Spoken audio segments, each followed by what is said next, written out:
In February 1968, in Memphis, Tennessee, some 1,300 sanitation workers, members of Local 1733 of the American Federation of State, County, and Municipal Employees, began a strike.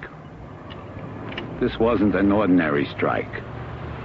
We forged together a coalition of the religious community, the civil rights community, and the labor movement. It was a struggle for freedom, for dignity, for decency, for equality.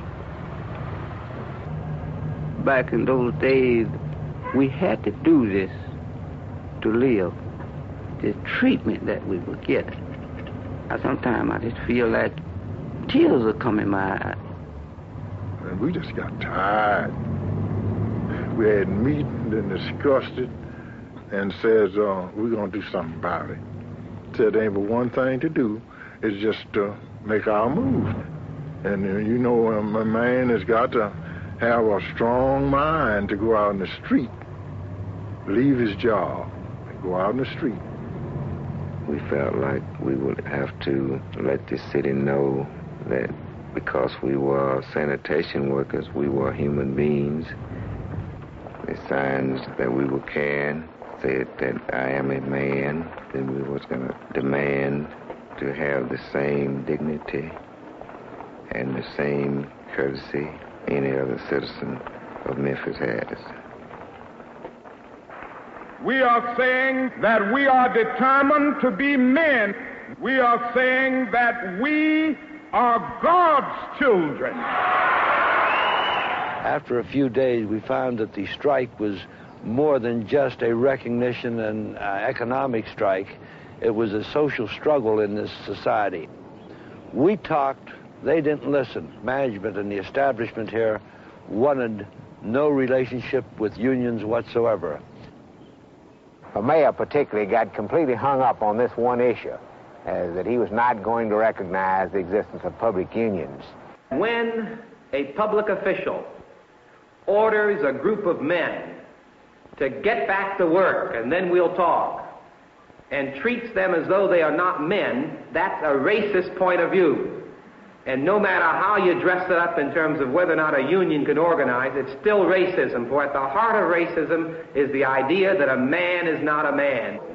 We thought we had reached an understanding during a meeting of the Public Works Committee. The council will meet tomorrow. Committee Chairman Fred Davis gave us a promise. That the council recognize the union and that there'll be some form of dues check-off for the union. We were told to meet with the council. When we got there, one of the most crude charades in the many years I've represented working people took place. When they told me there'd be an honest council meeting today, and you and I would have a chance to talk to this council, I regret I believed them. They lied to me and they lied to you. We decided to march to the Claiborne Temple. And as soon as we got out there, some of the police officers, not all of them, began hassling some of our folks, and I remember intervening and promised them faithfully that these men did not believe in violence, that the union did not believe in violence. We started a march, and we moved down there, and police cars we used to harass us and push us around, and this was a turning point. I don't know who it was. Somebody hollered and said, break it up. And they just broke right on us. And honest folk God in heaven. And they sprayed so much of that stuff down my collar until I could feel it look like running down my back. My eyes, they shot that stuff in both my eyes. Couldn't see nothing. We built into our planning the escalation principle in order to help momentum build. Mass meetings every night, daily marches of the workers and clergy, and then sit-ins at the City Hall, which resulted at least one time in major arrest of many of us. In the meantime, I had been talking with Dr. Martin Luther King about his support and about his coming in order to both identify the struggle with himself and to help the people in the community identify the struggle in terms of a nonviolent campaign. You are demanding that this city will respect the dignity of labor. So often we overlook the worth and the significance of those who are not in professional jobs, of those who are not in the so-called big jobs. But let me say to you tonight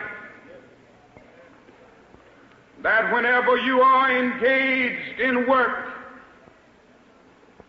that serves humanity and is for the building of humanity, it has dignity and it has worth. You are reminding not only Memphis, but you are reminding the nation that it is a crime for people to live in this rich nation and receive starvation wages.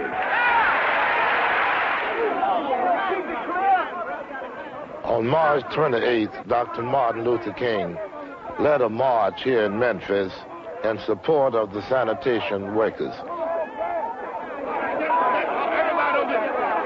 This is one of the few times when his staff did not organize the march.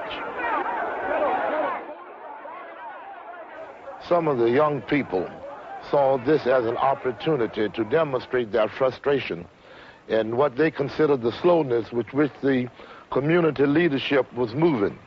They began to break out windows and disrupt the march. This gave the policemen an opportunity to move in, to break up the march in an effort to discredit Dr. Martin Luther King and the local leadership. When we came back downtown the following day, really to be confronted with tanks and half-tracks and jeeps and National Guardsmen with bayonets all over the place, it really sort of provided the classic kind of confrontation between striking workers with nothing more than a picket sign and really what was the might of the armed forces of this city. It was frightening in one aspect, and where the least bit of wrong action could really have triggered a situation that would have been tragic for many people. Somewhere I read of the freedom of assembly. Somewhere I read of the freedom of speech. Somewhere I read of the freedom of press. Somewhere I read that the greatness of America is the right to protest for rights.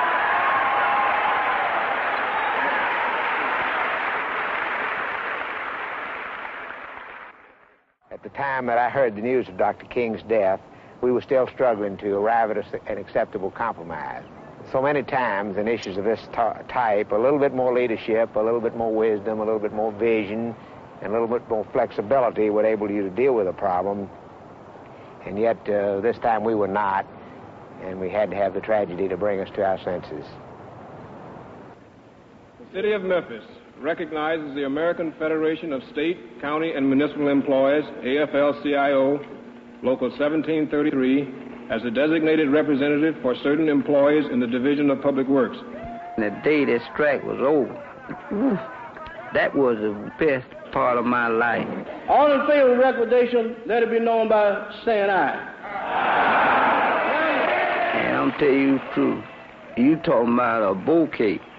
It was black, white, they tied up on that stage, hugging and crying and hollering. I win a whole lot in this strike because respect, that's the most important thing. They respect you as a man. We've got some difficult days ahead, but it really doesn't matter with me now because I've been to the mountaintop. I just want to do God's will. And He's allowed me to go up to the mountain. And I've looked over and I've seen the promised land.